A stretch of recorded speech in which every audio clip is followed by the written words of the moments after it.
Hi, happy fall. Welcome to my channel. So glad you could pop in and join me. I'm so excited because fall is coming right around the corner, and what that means to me is back to school, new children coming into my classroom. It's a very exciting time of year. There's a lot going on, a lot of new experiences, new friends, new routines and schedules. And one thing that I like to put in my classroom that is really a staple for my classroom is a sensory table or a sensory bin. And it can be for individuals to play with, or it can be for a group. Today, I'm going to make a fall sensory bin. This would be an individual bin for one child, and it would be for pre-K or kindergarten age. And I'll show you why. The materials that I chose are appropriate for older children. If I was going to do a fall sensory bin for toddlers, I wouldn't choose any toys that were choke hazards or anything smaller than a toilet paper tube could fit. So let's jump right in. I have this gray plastic tub, and I'm going to pour in some popcorn kernels. They make such a fun noise, and they are soft and they are smooth. Sounds kind of like falling rain. The kids love these. These are our favorite. So I'm going to pour those in. One thing that I put in all of my sensory tables is measuring cups. It might be beans or rice or water. Popcorn kernels, they love to measure and scoop and dump and sift and pour. Great for fine motor skills. One thing I might do is say, take the smaller measuring cups and dump them into the larger measuring cups and see how many teaspoons can fill up a quarter of a cup. So they can measure different quantities and amounts. Great for a science lesson and math. So I would leave a couple of these in here, and I would probably leave maybe one of the mid-size, one of the smaller, and you could add more later if you wanted to, or leave it on the side. Another fun thing are these little spatulas. They're mini, so they're easy to grip for children. And this was a little fall Mickey one. This is probably my favorite. And they can stir and they can move objects within the sensory table. They can make popcorn soup. I'm sure they can come up with all kinds of creative ideas. This is a Fisher-Price Little People construction truck, and this one's a little bulldozer with a scooper here. If you have a larger table or if you were outside, this would work best. They could drive it through and they could scoop and they could fill their cup. They could take the person out and move them around. So that's a fun element. I found these little balls that were very colorful, very fall-ish in color. They had orange, green, yellow. This one kind of looks like cheese or the moon because it has craters. The others have ridges and they have different textures that kids can feel. So those are neat.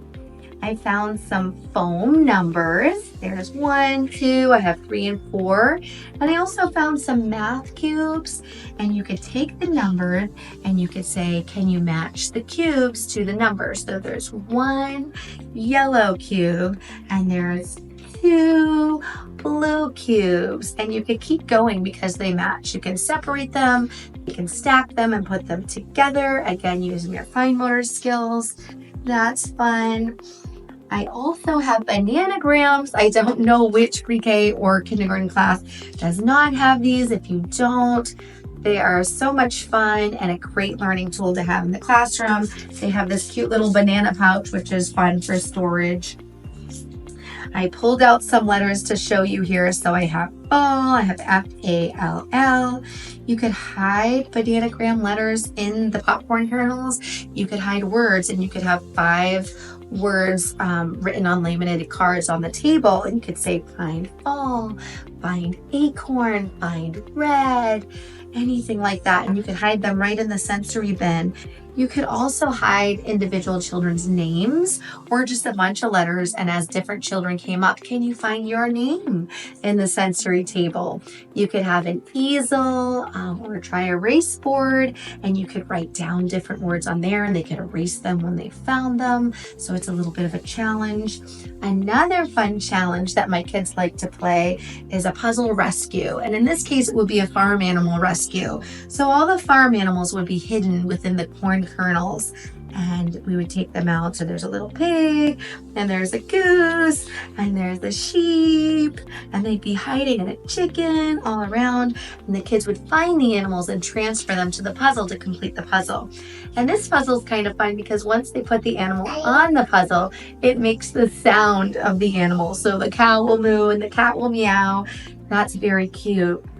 Another idea, I found these little boxes. They're kind of circular boxes or bins or cups, if you want to call them, that when they open up, they can have an element of surprise. This one I put some paper shreds in for paper grass, and you can put it right in the sensory bin. And then you can have little animals come up, like the little cow, and he's eating out of the trough over here. Kids love the element of surprise. So if you're hiding the letters and there's grass that's popping out of these little bins, it's really intriguing for their little minds that are like sponges soaking everything up. So this is a great starter. Also, I found some little leaves. They look like fall colors. You can cut these apart and use them as little trees to stand up in your sensory table, or just kind of lace them about so they can peel them. And a large sensory table would probably take about 6 of these popcorn kernel bags to fill just the bottom for sorting and dumping and sifting. And you'd want to get a couple extra because sometimes they have accidents and they go over the edge. They're having fun, and if something didn't spill, then they wouldn't be having as much fun or using the table, I feel like. So these are some starter ideas, and I think that you could add to, you could subtract from if it's too overwhelming, and have fun with it, because that's one of the great parts about being a teacher, is to find things that your children are interested in and interested in learning about, and then to add those into the curriculum because they're going to be more engaged. And that's exactly what you want. You want them to have fun, you want it to be calming or stimulating, and you want them to be engaged in the learning process. So thanks for joining me. I'm glad we were able to meet today and go over a fun fall sensory bin idea. I can't wait for my kids to see this when they come into the classroom. My next sensory bin will be Halloween themed for October. And at that time, there should be some little gourds and things out that I might be able to put in there, and some other surprises. So thanks again for joining me. Happy fall. Until next time.